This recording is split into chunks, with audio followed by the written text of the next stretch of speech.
Hello and thank you for joining us on Diplomatic Channel. I'm Teniola Oyetayo, standing in for your regular host, Amarachi Ubani.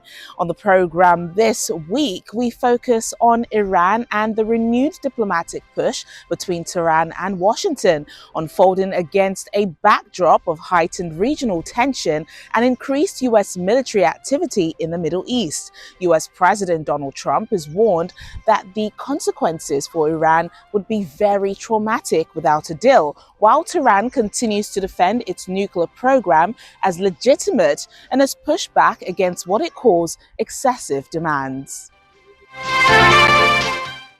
Tensions remain elevated across the Middle East, but negotiations are intensifying over how to curb Iran's nuclear advances, what limits Tehran might accept, and what sanctions relief Washington is prepared to offer in return. And while both sides are publicly signaling interest in continued talks, they are also keeping pressure firmly on the table. To discuss the latest developments, including whether there is a real risk of military escalation or whether Washington is applying diplomatic pressure to strengthen its negotiating hand, I spoke with Dr. Abdullah Al-Rebe, a non-resident scholar at the Middle East Institute.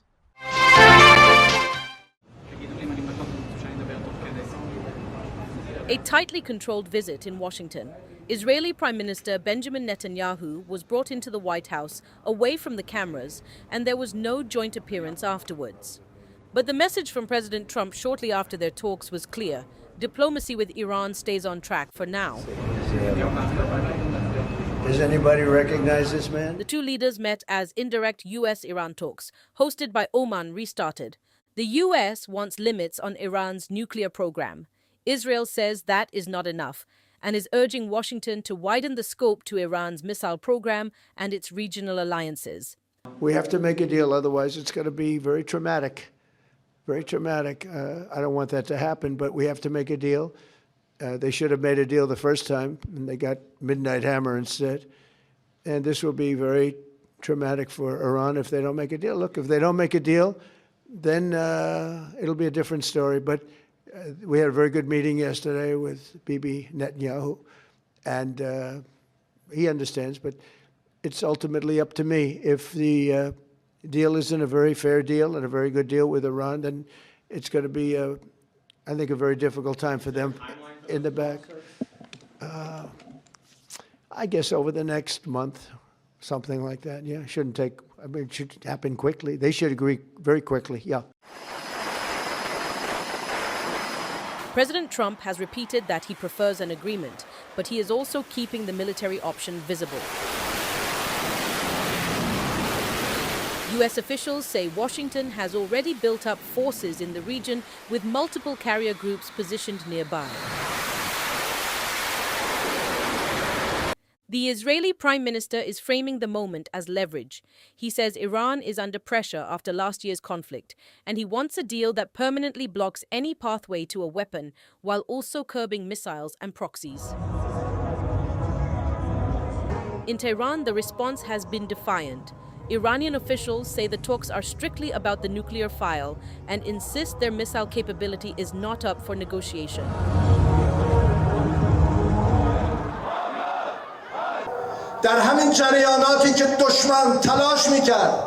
President Masoud Pezeshkian has also warned Iran will not accept what he calls excessive demands from Washington. We are honest with the world and with our own people. We are not seeking nuclear weapons. We have declared this time and again, and we are prepared for any kind of verification. However, the high wall of mistrust that the United States and Europe have built through the very statements they make does not allow these talks to reach a conclusion. Our Iran will not bow to their excessive demands, nor will it back down in the face of injustice and aggression. And in a televised address marking the anniversary of Iran's Islamic Revolution, Supreme Leader Ayatollah Ali Khamenei tried to project resilience, telling Iranians the country's strength comes from unity, not just military hardware.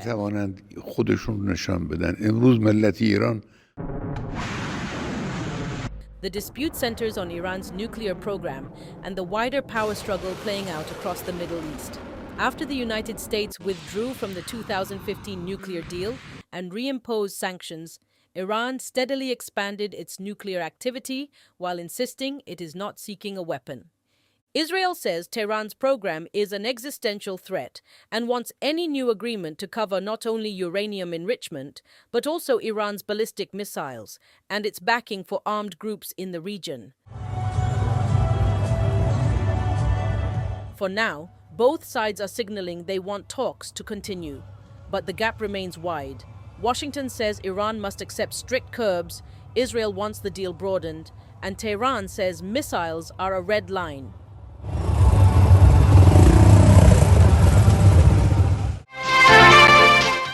Dr. Abdullah Areb, thank you so much for joining us on Diplomatic Channel. You are welcome, and thank you for hosting me. In your opinion, where do things stand right now regarding the US-Iran talks? Looking at everything that has happened over the past few days, what has changed? We are seeing a good start with the indirect talks in Oman, but the context has fundamentally been changed. We have moved from crisis management to an attempt at crisis resolution. The key difference now is that Iran is negotiating under a credible threat force, basically the gun on their head. After the June 2025 strikes, Tehran is no longer assumes American restraint. They know that the threat of speed and violence is real, not just a rhetoric. Which actually leads me to my next question, because following that meeting with Donald Trump and the Israeli Prime Minister, the US president has said that he wants the talks to continue, but as threatened action, we all know what that means if a deal is not reached. Do you see this as coercive diplomacy, or, are we closer to a real military scenario in this case with what we're hearing? It's arguably a performance of coercive diplomacy. Trump is staging a show of overwhelming force, the armada and the tariffs, to force a deal without a full-scale invention.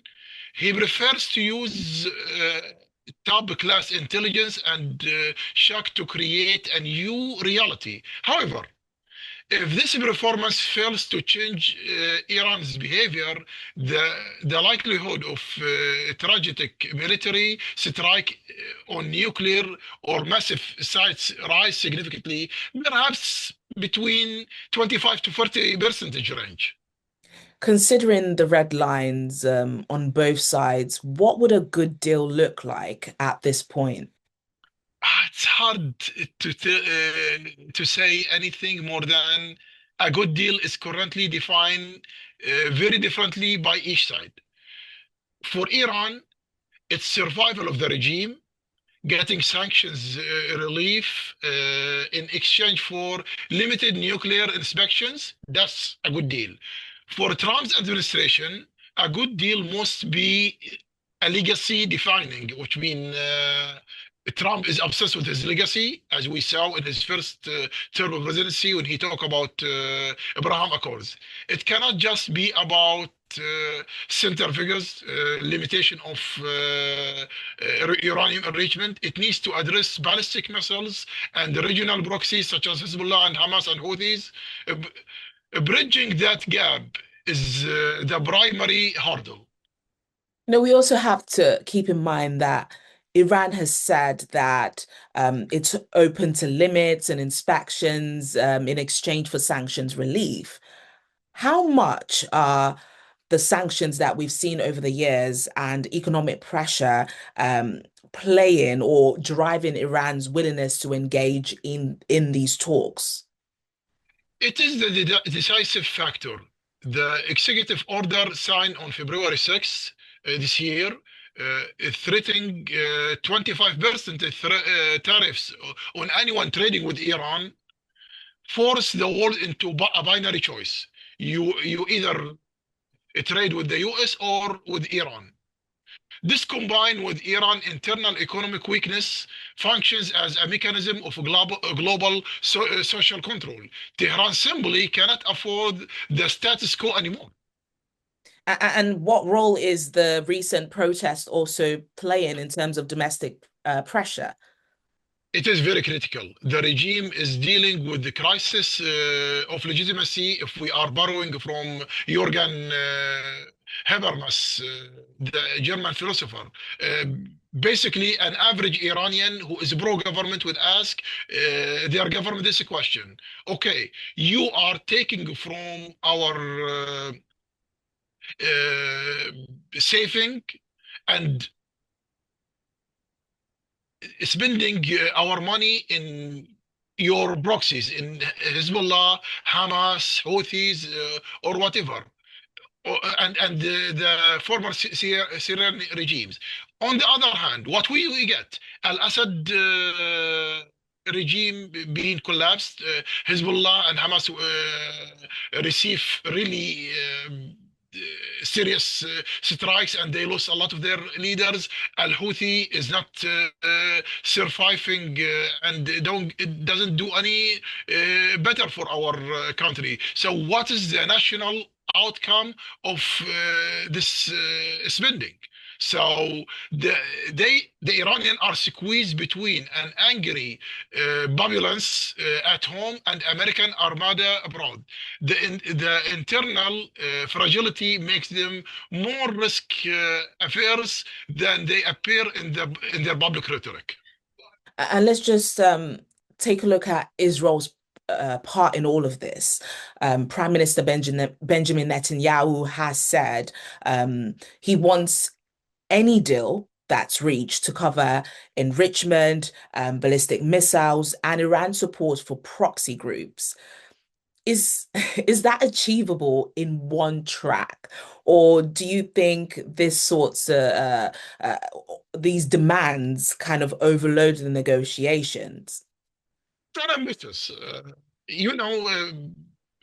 Benjamin Netanyahu is facing a lot of a crisis in his government. He is always thinking about the next day of leaving the office. And as you saw a few months ago, when President Trump visited Tel Aviv, and he asked Israelis to don't put him on trial when he left. So this is the mismatch in the expectations.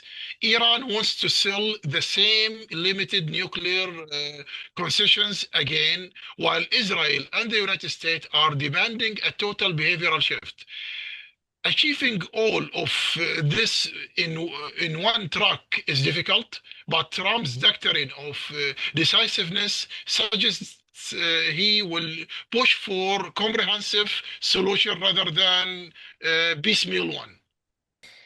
Um, it seems like every day there's some sort of threat, if it's from the US side calling for action, if it's Iran warning against certain rhetoric, or Israel as well.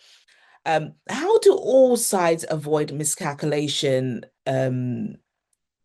when they are all signaling toughness at the same time? How do they ensure that this doesn't potentially lead to more tensions when we are seeing quite significant progress in the talks? It is very difficult. We are relying on carefully choreographed performance, if we borrow from the arts dictionary, but with the U.S. Maritime Administration already warning ships to keep their distance.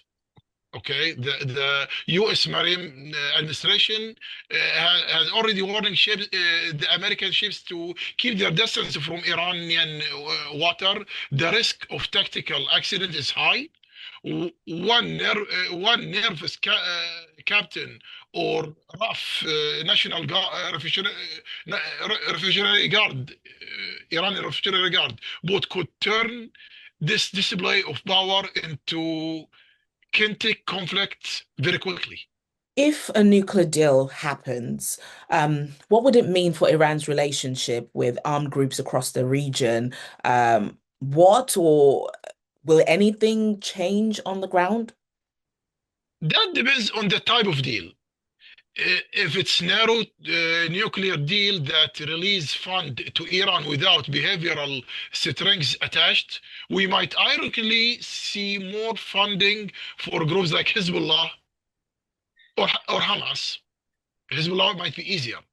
That is why the US is insisting on a broader deal that specifically curbs this proxy support as condition for any relief. And what should we watch out for in the next couple of days, weeks that would signal the talks are succeeding rather than stalling? Oh, we have a lot to watch. So, if the US Armada maintains its position without escalating, and if the rhetoric shifts from speed and violence to progress, that is a good sign. Specifically, we should watch if the talks in Oman moves from indirect to direct meetings. If we see Americans and Iranians sitting in the same room in Muscat, the strategy is working. If the talks collapse, I think we should watch for a shift from maximum pressures to unfortunate targeted strikes. And just before I let you go, what would you like to see in the next couple of days? Just trying to get a sense of what citizens of neighboring countries, what the mood is like for them as the talks progress. As a Saudi citizen, that my hometown located on the Gulf, so the my hometown located on the east side of Saudi Arabia, which is the west side of the Gulf. So Iranian territories are closer to the Gulf shore compared to Riyadh, the capital city of my country. As an Arab individual that knows or being aware that all the oil refineries are located on the west side of Gulf. I don't want to see the war at all in the region. We have seen what's happened in Iraq and what happened in Syria and what happened in Yemen. Any kind of instability of our neighboring countries, despite if we like the regime or not, is not something we would like. That's what we can read from the Saudi Foreign Ministry statements that's been released in the last few months. So I would like to see the peace, and I would like to see all parties acting in a reasonable way. You cannot force Iranian to surround 100%. That's what we can tell Americans. For Iranian, you need to be reasonable and you need to know Iran in 2026 is not Iran in 2015. Iran lost a lot of its strength and they need to act in a reasonable way. Dr. Abdullah Al-Rebe, non-resident scholar at the Middle East Institute. It's been a pleasure getting your thoughts on this. Thank you so much for taking time out and speaking to us on Diplomatic Channel. You are welcome and thanks for hosting me. And I want to say in Arabic, shukran.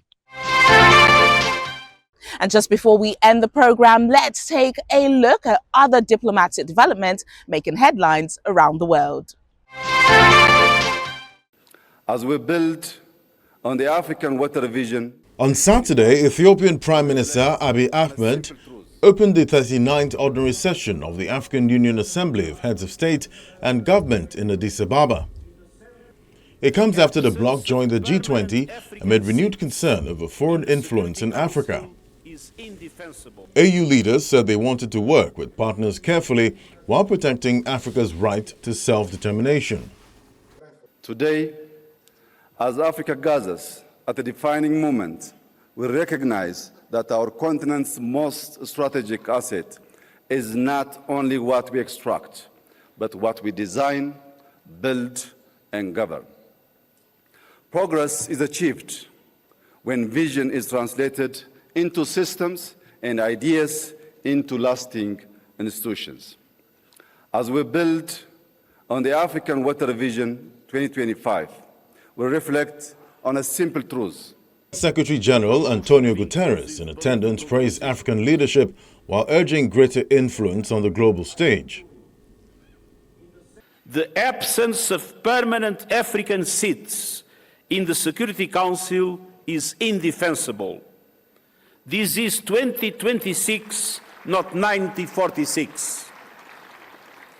Whatever decisions about Africa and the world are on the table, Africa must be at the table.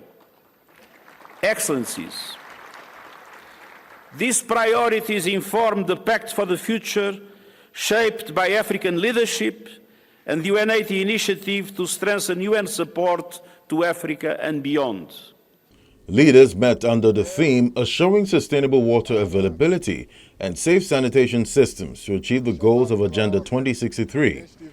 The summit brought together presidents, prime ministers, and international partners to tackle sustainable infrastructure.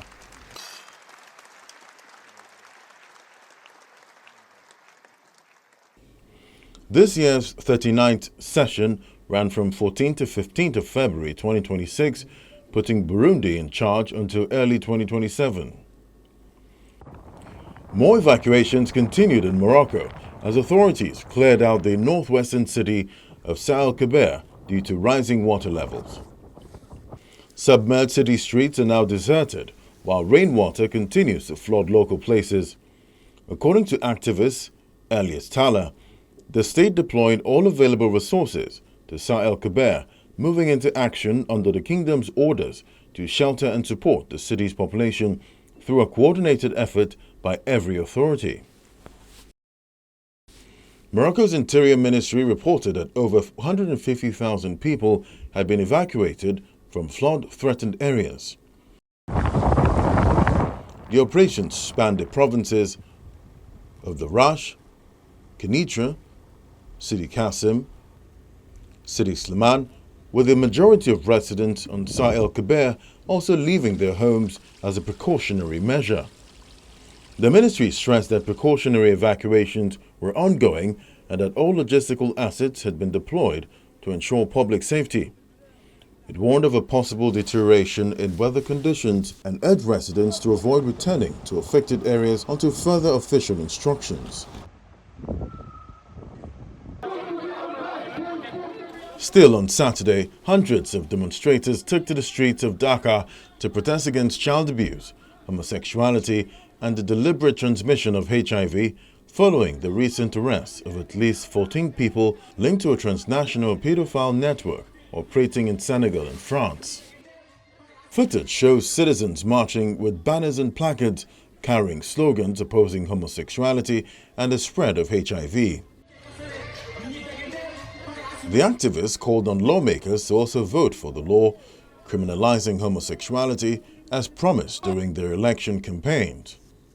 The protest comes days after Senegalese police arrested at least 14 individuals involved in a transnational pedophile group that had been operating since 2017. Police reported the group was implicated in the rape of minors under 15, sodomy, and the intentional transmission of HIV/AIDS. And that's where we end the program today. Thank you for joining us. Remember, you can catch up on all previous episodes on our websites, channelcb.com, or on our YouTube channel. I'm Teniola Oyetayo. Bye for now.